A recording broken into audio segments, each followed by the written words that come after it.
Got a little more pocket change this weekend. Several state quarters, special quarters, some regular quarters, dime, nickel, and a few pennies. Not a whole lot, but we'll see what's in there.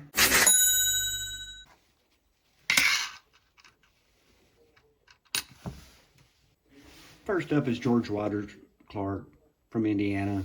And at first, I thought this little spot there at the end of that rifle was a die chip, but I had to look it up. It's not. And it's from Denver. We'll add it to the collection. Keep on looking. Salt River Bay from the Virgin Islands. You can see the rim is just a little bit thicker over here than it is over here.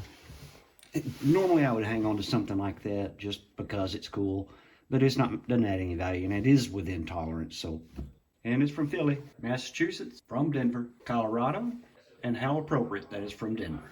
From 2019, there's Idaho with a Denver mint mark. And rounding out the state quarters, there's Delaware and another Denver mint mark. And the one American women quarter I got, Wilma Mankiller, from Philly. Moving on to our regular quarters, 1971 Denver. And there is an example here on PCGS of a DDR. And from what I can see, it starts here in of, moves around to America. But of course mine does not have that. And rounding out the quarters, 1984 Philly. It's really hard to see, but we'll zoom in. Yep, that's definitely a P. And that rounds out the quarters. Doesn't look like there's anything real fancy with this 2002 Denver dime. It's pretty worn. Even the back has seen its better days. And finishing off the silver, 1996 Denver.